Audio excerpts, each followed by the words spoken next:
Is the 8th of August. My guest today is Sander de Moor, who is a director of a company called deltaBurn. In case you haven't heard of them, delta-burn.com. I absolutely suggest you go and take a look at what they're doing. The conversation, Sander, we're going to have today is high level, non-technical, conceptual, and you'll share some cool stuff. But maybe you can introduce us to, or the audience that doesn't know about your business. What is this clever thing that you guys have come up with? Well, thank you, Addison, for having us on the podcast today. We really appreciate it, and I'll try to be as clear as possible about what we're doing. Basically, we have discovered a way to make propulsion discs of jet engines, but also propellers and also helicopter rotor blades more efficient than they are today. Quite revolutionary, actually. The devil is in the details, but we're achieving some amazing results. That's exactly the devil's in the details, right? So I think what I would like for you to do is, you've obviously done testing.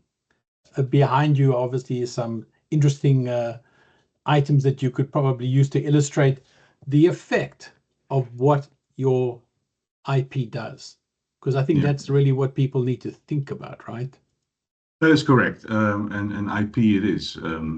Patent pending, of course. But the IP has been developed over a very long time by our CEO, CTO, Peter Island, who has been active in this field for quite a long time. And actually going back more than 30 years. And where we are today is that we are at the point that we have fully developed the theory behind the effects that we see, the material science required to put this into a proper modification that can be certified and put to aircraft around the world. And that's where we are today. We have started a certification process for our turboprop aircraft that we have as a test article here at our base. And as soon as that's underway, we will even have more to show you. What can you show us now? Um, Quite a few things, actually. Why don't I switch over to a presentation I did earlier, and then I'll take you to some of the steps. Okay, thank you. So I'll hijack your screen, okay? Sure, go for it.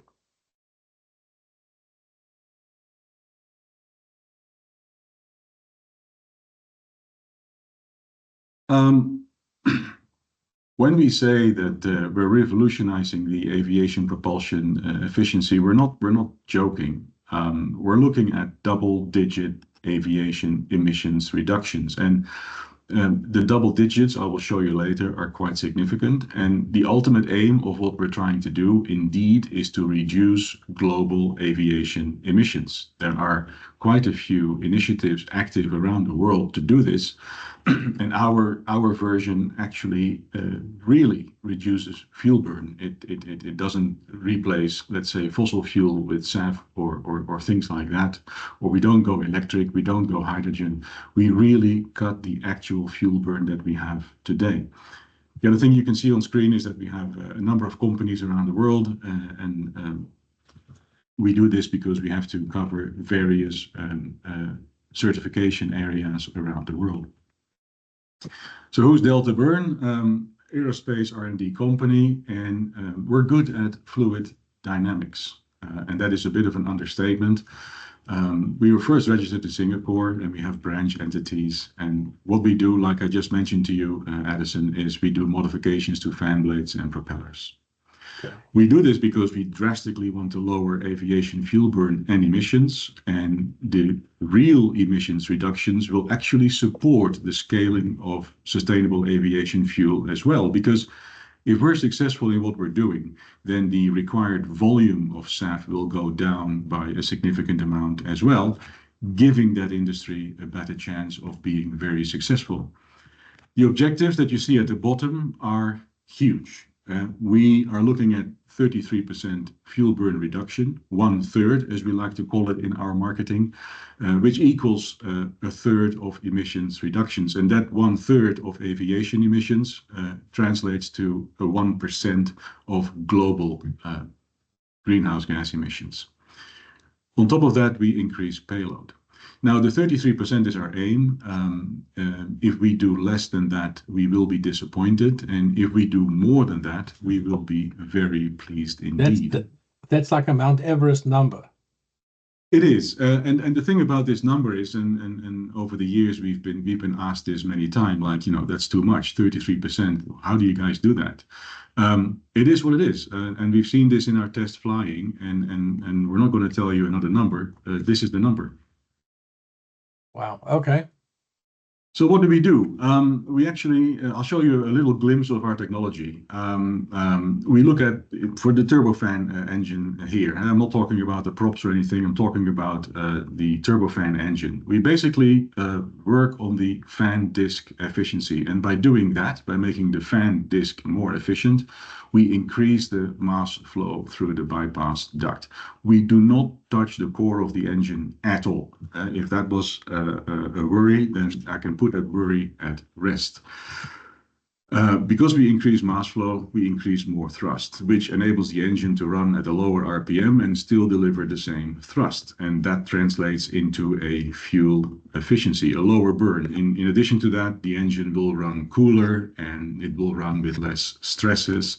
A lot of benefits that the operator will have. And once again, this is for today's engines. This is not a requirement for a new engine.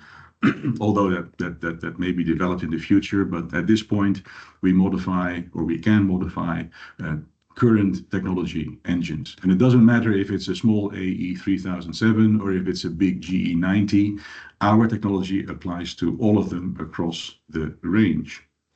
Is it magic? No. There's real science behind it. And better, we have flight tested this and we have demonstrated this, not only on our own business jet, but also on a 737 aircraft. And to talk about the 737 aircraft, here we have a typical situation where this is a picture I took myself. You have to be careful on the internet these days. There's a lot of fake images out there. Right, this is not AI. This is not AI. This is me, and adding a few bits and pieces to make it more legible. But this is a real photo that he took in the climb of our 737 test flight. And what you see on the left is the engine stack. The left four dials are the left engine, and the right four dials are the right engine. The left engine was modified in this example. I also have to mention that all the trims of the aircraft were in neutral, just in case somebody wonders, how we're getting this result. Because if you look at the N1 upper left corner versus the N1 on the right engine, there's quite a difference. And that difference was visible in the cockpit because the throttle were staggered. The left throttle was back a bit compared to the right throttle. The numbers you see on screen are real. There's nothing fake about it. And the most important one is, I guess, the lower one, which is the fuel flow, where you can see that the indication is 25% less than the right engine. Now, interesting thing about this particular aircraft was that the left engine was running hotter and burning more fuel. It was actually due for a major overhaul. And the difference that we saw in previous flights was another 5%. So if you add that 5% to the 25% less fuel burn that you see on the screen, it's 30%. So again, we see these numbers. These numbers are not pulled out of the air or are not trying to, pull some wool over your face. I talked about range because we want to increase that significantly. Now, if you take your classic A321 CEO, the aircraft on the left, it has a range of about, what you see about 5 hours there in the classic payload range diagram. If you were to modify that aircraft and give it the modification that we've done on the 737 as an example, you would end up with an aircraft doing about 56% more range, simply because the amount of fuel the aircraft requires to burn per hour is much, much less. So with the same tank volume, you can fly a lot further. Any aircraft performance number will give you that input. Yeah, and that's a very, very significant change. And you can see what sort of an effect that might have on the global fleet planning offices. If you compare that to the A321 long range, the aircraft which is now in service with a few airlines around the world, then we're only about 10% short of that particular range for a full aircraft. Sander, I want to just clarify here.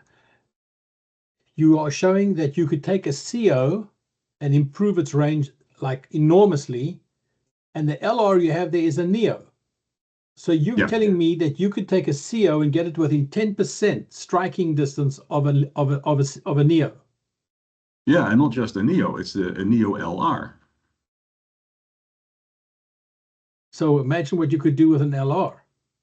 Yeah, indeed, and that's of course the next level of the story. And we could, I mean, it's another engine that we can modify.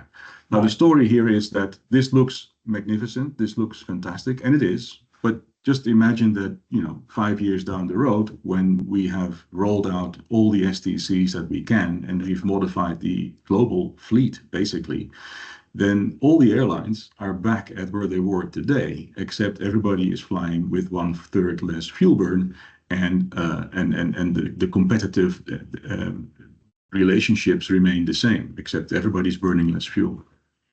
Amazing. So this will have a huge impact, and it's a direct result of the technology that we can roll out to the world, basically. Where are we today? I mentioned turboprops as well, because we are privately funded, Edison, and we don't have the significant big funds to actually go right out and buy a big airplane and do the STC for that. We're now doing an STC with a turboprop aircraft, which is owned by us, and we're showing the same effects and the same results on the turboprop aircraft as well. To be able to measure static thrust accurately, we developed a test rig that you can see there, which is parked under the right main gear of the aircraft, and I've included the close-up here. It's basically it's the same effect as when you hold one of these baggage scales in your hand and you lift your baggage. You can read the weight of the baggage scale.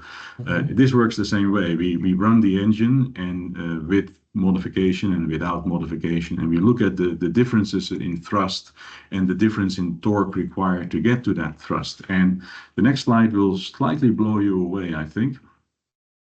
You've done that quite a bit already. Wow. What you see on the left is the standard engine in green, and it shows you that it reaches a max thrust of X at a torque of Y, as you can see.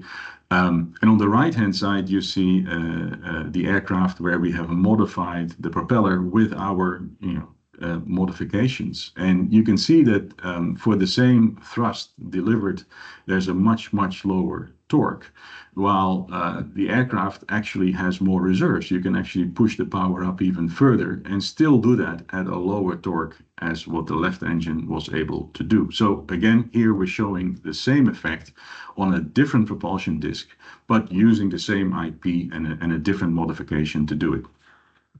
Amazing. Yeah, I mean, exactly. The ability to demonstrate this. Have you ever done any tests that have been monitored? Yes, we did that too, actually. Interesting you say Independently that. monitored. I'll get back to this in a second. So we actually went to a test cell in the UK where we worked with the type certificate holder, CFS Aero, of the engine in question, which was an LF 501. Sorry, 507, as you can see on the screen. We ran the engine there with a number of different configurations because it was as much a test for us as it was a demonstration for them. Interestingly, in the lower left picture, you see a few people there, apart from my face that you see all over the place. Sorry about that. The most left in the lower picture, that's Peter Ireland, that's our CEO. Then the gentleman with the dark navy jacket on, that you look at the back of his head, he used to work for Rolls-Royce on the Trent program, and he was there as an independent observer. The gentleman with the red circle around his head, he is a CVE, a certifying and verification engineer. He independently saw our test and wrote up a report from his side, and that looks like this. The test that we did actually wasn't as good as we had hoped it to be. There were a few factors that played a role. The engine wasn't set up entirely properly, and there were a few other reasons why we didn't have the results we wanted. But still, um, in that yellow band of numbers, the one on the right, the fuel flow delta is 10.45%, as he noticed it, as he saw it from the sheets that you see behind there. Now, 10.45% is very low in what we've seen in actual flight testing. However, with the modifications that we did and the speed at which we did these modifications, let's not forget that. We only spent like an hour putting it on the aircraft, on the engine. That's a remarkable result, and especially the people that know aero engines and that were present, they almost fell off their chair when they saw that. Well, Sander, I mean, 10% is a huge number in fuel in improvement in fuel burn. It is. Yeah, I've worked my entire life in fuel efficiency with major airlines. We're always chasing like 0.5% or 1% of improvement because of the enormous amounts of money involved and the enormous amounts of emissions that you can save that way. And to be working on a project that delivers on a bad test, it delivers 10.45%, and on a good test in flight delivers in excess of 30%, is just mind blowing. And I've been exposed to this technology now for about 3 years. I first saw it in action when I visited the company owner Peter Ireland with this business jet in the Philippines. We did a test flight there, and it just blew me away. I had no idea that this was possible. Now, that's another thing. The rest of the world also has no idea that this is possible. The IP that we have, the IP that we are running through a patent process at the moment, is something unique, and nobody has ever looked at what we've looked before, which is the reason why it hasn't been done before. And I just want to state that again, it's no magic, it's real physics, and one day we will reveal all. So when I listen to what you're saying, and I consider that people who are trying to get Maxes and Neos and struggling to get the new delivery because the supply chain is struggling, if you're able to go to airlines that are replacing NGs and COs and say to them, well, 1 second, while you're waiting, I have a little something here for you. Yeah. And you can your technology, you're saying your patent is pending, but you proved that you can actually, you have STC? Is that what's next? Yeah, that's correct.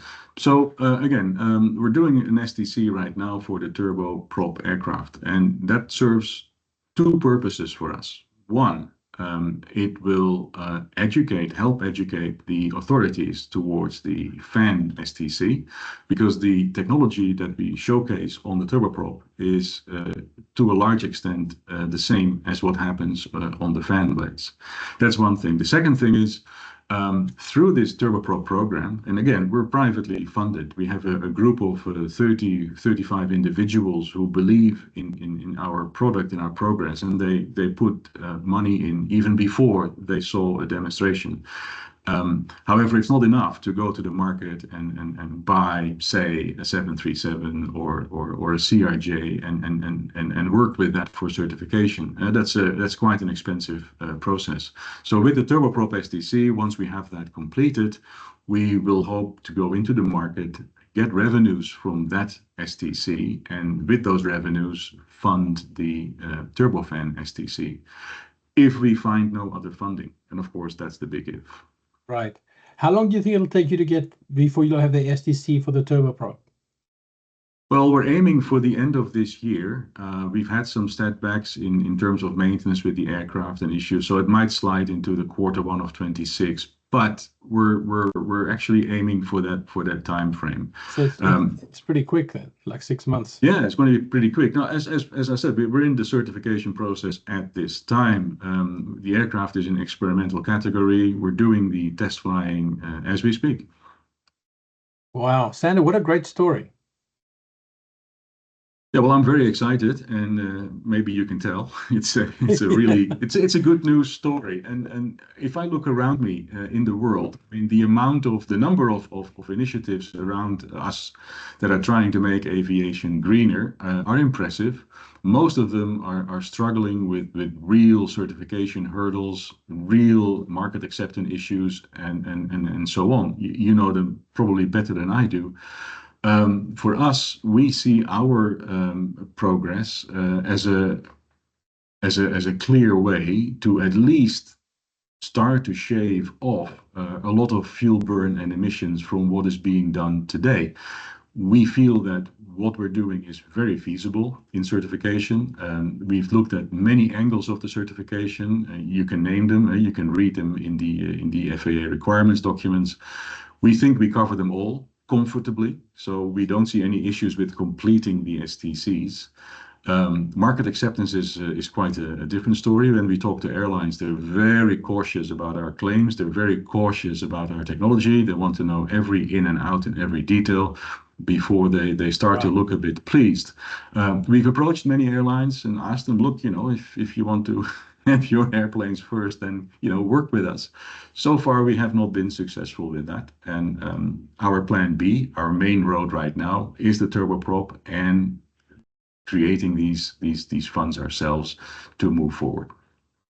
Wow, well, it's a great story, Sander. Thank you so much for your time. Yeah, and anybody out there who's watching this and has more questions, feel free to contact us. We're always happy to talk to people in the industry. If you're a disbeliever, we even invite you more to talk to us, because we hope to turn you around and make you a believer in our technology. And anybody else who has different ideas or interests, just reach out. Thank you, sir. Thank you too, sir.